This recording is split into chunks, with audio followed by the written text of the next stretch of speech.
Hey guys, so I just recently had the opportunity to interview the voice actress of Dr. Xenon Tower Defense X, Robin van der Neet, and overall this was a super great interview, really cool individual, and so without further ado, enjoy the interview.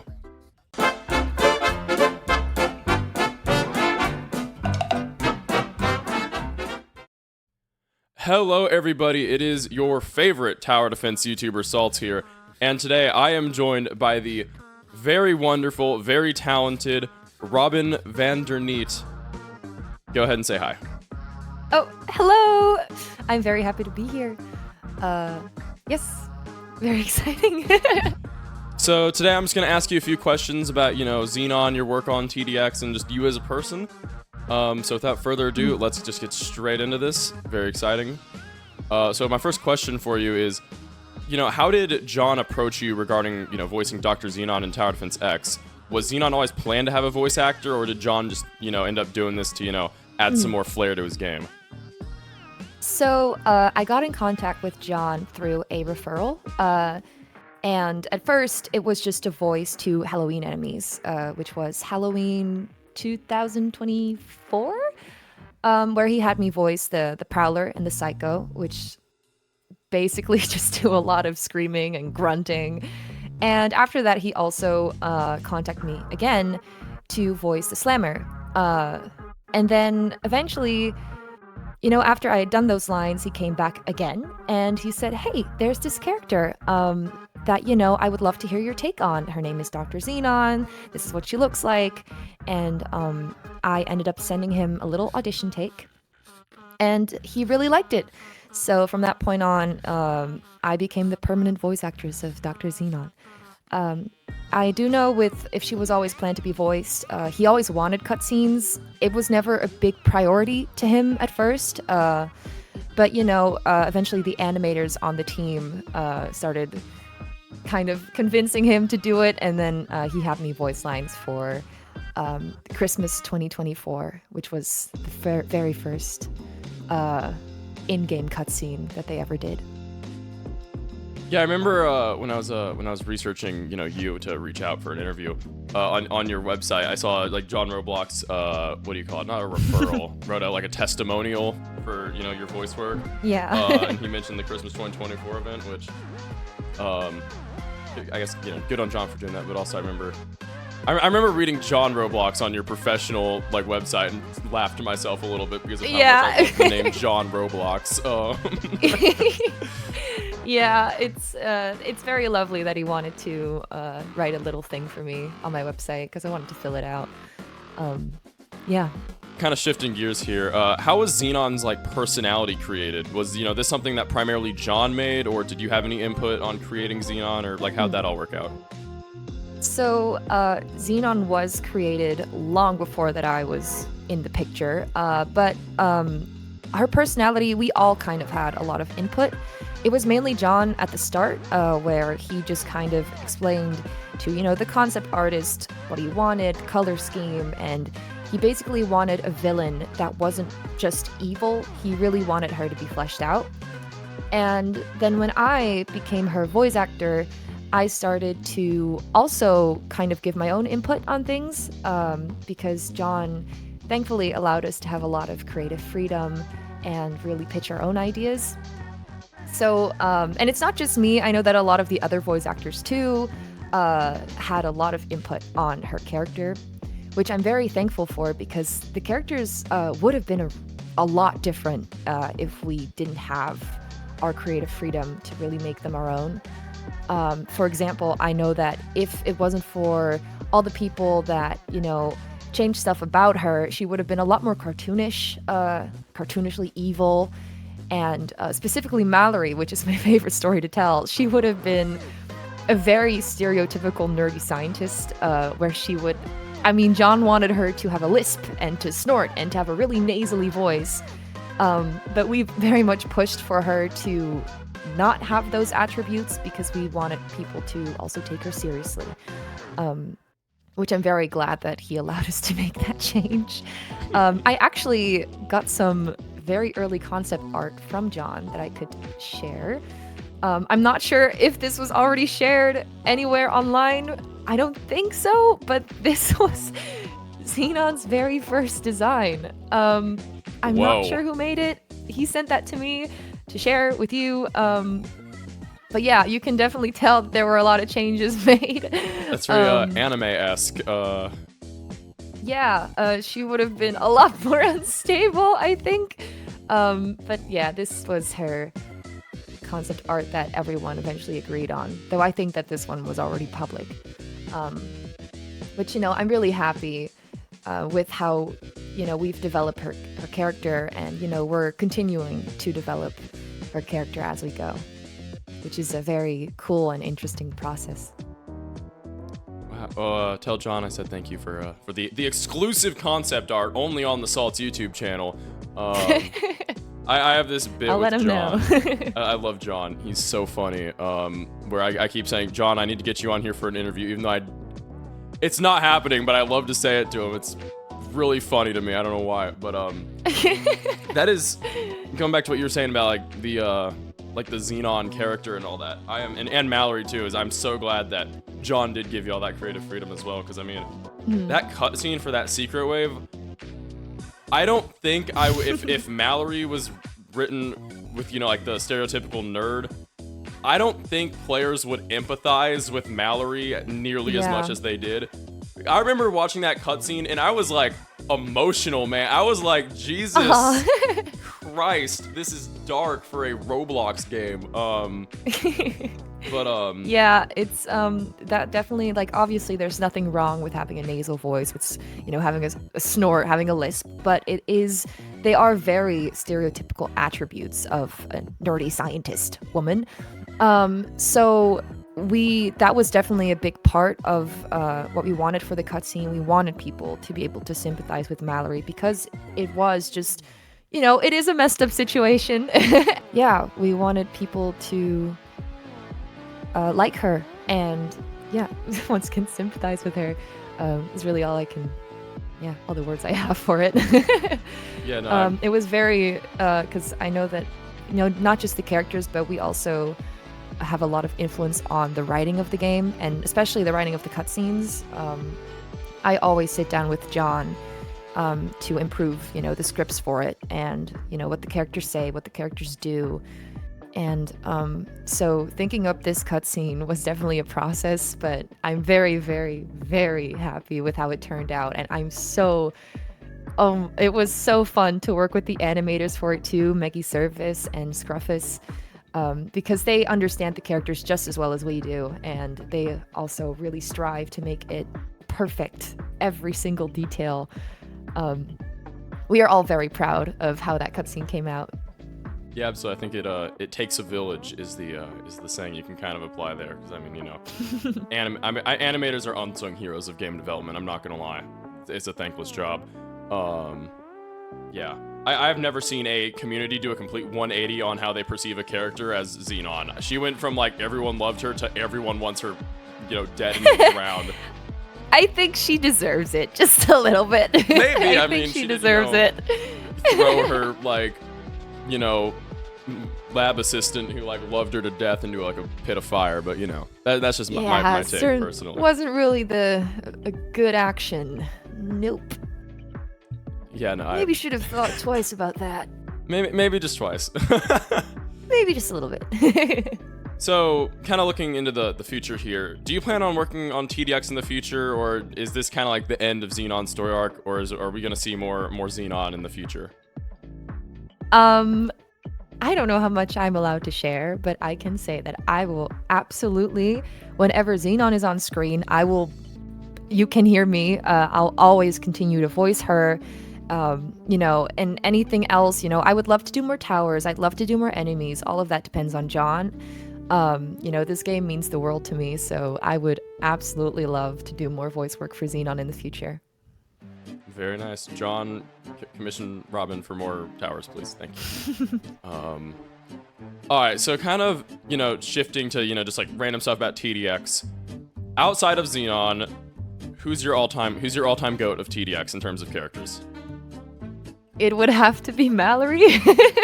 I know that's like, everyone really loves her, but I mean, Come on, she's so cute and bubbly, and also, her voice actor is a really good friend of mine, Fibogacci, who's been one of my closest friends for about 6 years. So it was so fun to think up her character with him as well.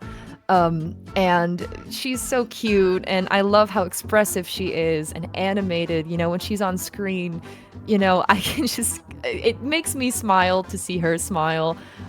Just a very lovable character. So yeah, no, I'd have to say Mallory. I'm well aware you probably can't answer this, but are we going to see Mallory in the future? I think you'll have to wait and see. All right. Sorry. Hey, no, that I can work with that. 15 theory videos coming your way. Okay, so then what are, in terms of like gameplay, do you have like a favorite boss or favorite tower that, either you've worked on or that just, that you've, seen and worked on? Yes, it would have to be Nemesis, because I saw the process of, bringing that boss to life. The animation is so cool and the sound design is just awesome. I also love how hard of a boss it is to get to in the first place. So yeah, no, big fan of Nemesis. And as for towers, I'm not very good at the game, so this may be a little bit of a weird pick for a lot of people, but I really like the Juggernaut. I think I haven't played a lot, but in the times I have played, I feel like it's saved me during playthroughs, so Juggernaut. Hey, there you go. Might be a weird pick, but yes, I really like the Juggernaut. Are we going to see you voicing Juggernaut in the near future? Is that what this is a hint for? Who knows? Depends on John. I would love to. All right, so I know you've talked about, working with, the TDX team throughout this whole interview, but what is your all-time favorite part about, working with the TDX team and, working on the game and, getting those updates out? It's the passion that everyone puts into the game. There's so much love and perfectionism put into it. Everyone wants the game to be as good as it can possibly be, and I can really tell with the developer team how specific they are with it. They really want it to be good, and they want people to enjoy it. And definitely with the dev team too, like some of our favorite parts are just seeing the reaction of the community to the updates and all the work we put in. So yeah, they're also just very, very funny people. I can always laugh with them. So I would say those are definitely my, it's something I really love about this dev team. Do you have like a I don't know if favorite's the right word here, but do you have like y'all put out an update and like the community reacted to it, and like that is like one of like the staple reactions of the community that you really liked? Not particularly. I just really like seeing, everyone's opinions on it, and also, critiques are always welcome. And when I see good critiques, I'll always bring them to John. And I just think it's of importance that we, really take in the community's reactions, and it's also just very fun to see. I mean, I had a lot of fun with the Secret Wave reactions. I don't think I've seen all of them, but I do know that Elaine Armian / Rambunctious VO Advisor's voice actor sent us a lot. He sent us a lot, which is very fun to see. All the voice actors are very we love this game a lot, so we're always lurking. Yeah, no, the passion shows. I mean, again, going back to Secret Wave, I'm glad we put this interview off until Secret Wave released, because like that my stream reaction, because I was like one of like the first, I was like top like 50 in the world to beat it first. Me and my chat's like raw unfiltered reaction, because that was the first time anyone had seen that, was the most like, oh my god moment I've ever had in a tower defense game in my life. I play a lot of tower defense games. You say you saw mine? I'm sorry. Sorry, what did you say? Wait, sorry, I was asking what you said. Oh, I just said I'm sorry. Sorry. No, it was great. Pulling on everyone's heartstrings with it, we know. You almost made me cry, but it's great. That's what we want. We want to pull on your heartstrings. Works out. I'm not complaining. I think story is in general such an underrated element of tower defense games, especially. I feel like in a lot of games that kind of comes second, but I feel like the reason TDX is so popular is because its narrative just is so much better than any other tower defense game. But that's just my take. I remember you were talking about like y'all looking at critiques. I made a video yesterday ripping apart something in TDX, and I know John saw it because he told me he saw it, and I was like, oh brother. Oh. This is why John loves me. I mean, he's always, also like looking for feedback on the game, because he's, he also wants to make it good. And I believe it. Yeah. Alrighty. So now kind of moving away from TDX and more just to you as a person. What got you into voice acting? What was that like? So, I mean, ever since I was little, I always had a love for performing arts / acting. I always, I went on little acting camps, but I never did anything serious with it. Aside from that, I was also a very big cartoon fan. When, my friends would start watching live action movies, I was still watching cartoons, still am to this day. But voice acting never really occurred to me until one day. This is going to sound off, but I woke up one day and it popped into my head and it just came to me. I woke up and I decided that I wanted to become a voice actor. I don't know. This is how I remember it. So what I did, I went on my phone and I looked up on YouTube, because at the time I was 12 years old when this happened. So I've been voice acting professionally for about a year, but I've been wanting to be one since I was 12. So I looked up voice actors wanted on YouTube and I clicked on the very first video I saw. And I think it was a Discord link that I clicked, and then I did a little audition for their project. And from there, the ball started to roll. And, I met a lot of great people. And because I auditioned for that one project is the reason that, I can be here today. I mean, that's, I guess, the universe right there just popped into your head. It's such a weird story to tell. I can never give people a really, a good story, because I just woke up one day. It's really weird. But yeah, no, since last year, I've started to pursue it professionally. I made my demo, made my website, yeah, ever since then. I mean, I'm not a voice acting professional, but I think you'll go far. I mean, Darwin and Xenon in 1 year, that's pretty impressive. Plus Thank a bunch you. of other roles. It's been a crazy year, yeah, definitely. There you go. So how does your overall creative process work? What do you do when, you're given a character and you sit down to voice it? What does that look like? So my process, every actor's process is different. And, I haven't been doing it for very long, so, there are probably better ways to go about it. But, when I learn of them, I'll probably be doing things differently. But what I usually do is when I get a character, I really try to get into their headspace. So, I really, think about what it is like to be in their shoes. And, sometimes for Xenon specifically, I even take on, that little behind her back arm pose she does a lot. I take on that pose because it helps me get into her head. And, I think about what the character wants. I want to get a grasp of the scene. I even try to get myself into the right mood for it.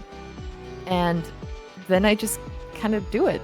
I just kind of go with the flow. And, if I'm recording and if I realize it's not working well, then I try something different, and that's just kind of how I go about it. Don't know if it's optimal, but that's my little process. Hey, if it's not broke, don't fix it. Exactly. Okay, so do you have a person that inspires you to do voice acting? And if so, who is it? I have more than one. I have a little tight-knit friend group of creatives, artists, voice actors, everyone, that they inspire me every single day. One friend I would have been nowhere without, in particular, I already mentioned in this interview, which is Fibogacci, because, he's seen me grow into who I am today, and I learned a lot from them. And, they are the person that, they recommended me my very first microphone. They kind of taught me how to act, and I'm so grateful that, you know, he's one of my dearest friends, biggest inspirations, and that we get to work on this game together. Yeah, no, definitely that. I have a lot of people though that inspire me, but it's definitely like my friend group at number one. There you go. Got to what do you call it? Like your day ones. I think that's the term. My day ones. the day that, ones. yes. So, you know, you were talking about, you know, when you got advice from Fibogacci. Do you have any advice for, you know, say there's an aspiring voice actor or voice actress in the audience? Do you have any advice for that person to like, get started with doing voice work? My advice is to just do it. I know that everyone says it, but it's true. Once again, I'll reiterate, I started by looking up voice actors wanted on YouTube, clicking the first video I saw, and now I'm Dr. Xenon. So it's really, I know it's really I know that a lot of people don't like the advice, but listen to your heart, send that audition, because you never know where it may take you. Even if you're like, this doesn't sound good, just send it anyway. What have you got to lose? Nothing. So that's how anyone can be a voice actor. It doesn't matter what you sound like. It doesn't matter if you think that your voice is bad or if you can't act, because that's how I felt when I started. And I feel like, you know, I've been making really good progress, aside from that. So just do it. Just look it up, listen to experienced actors, listen to their stories. Obviously, everyone's story is different, but just send that audition and see where it takes you. Yeah, I think that's it. That's very inspiring. Thanks. I mean, well, because I relate to that a lot personally, because, I mean, the way I started doing YouTube it was a school project. I uploaded one video, and then I just kind of didn't stop. Yeah, it's usually how it goes. It's really weird how people get into this space, but it's always lovely to hear everyone's stories. Absolutely. That's part of the reason I love doing interviews, is because I love to talk to people, and I love, seeing where people come from, and, how they got into, voicing a Roblox character, making music for a Roblox game and all that fun stuff. But going, back to your career as a whole, all-time GOAT, who out of all the characters you've ever voiced, who's your favorite? I absolutely adore Dr. Xenon, but it has to be Darwin. I can't. It's such a silly character, and in the wonderfully weird world of Gumball, I grew up with that show, and they do interesting things, and they're unpredictable. So, coming into the studio every time, I have no idea what to expect, which also really pushes me to my own limits, because you have to do so many different things to really portray these characters properly. Because it is a wonderfully weird world. Anything can happen, which is really fun to work on as an actor, especially as one of a semi-main character. I have a lot of really fun sessions. The people I work with are very, very nice. So yeah, I think my favorite character that I've ever voiced is definitely Darwin. Yeah. I can see it. I mean, I grew up with regular show and Amazing World of Gumball were the two cartoons I grew up with. I can totally see the appeal of voicing that character and being in the Amazing World of Gumball, so to speak. Yeah, I mean, yeah, I'm inclined to agree. But yeah, that's all the questions I got for you. Go ahead and shout out what you want to shout out, put out into the world. Yeah. Okay, I don't really have much to shout out. Be nice to people. That's so generic. Be nice to people, and also hire my friends Fibogacci, Rambunctious VO, Betty VA, all those people. I think that's it. Sorry, I can't. It occurred to me I completely forgot to tell you that I'm gonna Thank you for supporting the game. Thank you. Alrighty. Yes. Thank you guys so much for watching. Thank you, Robin, for being here. And as always, we'll see you in the next one. Bye-bye.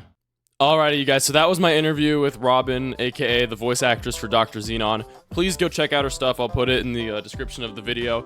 Thank you guys so much for watching. Like the video if you liked the video. Subscribe for more salts. Join that Discord server, link in the description if you are extra cool. But with all things aside, make stuff you're proud of.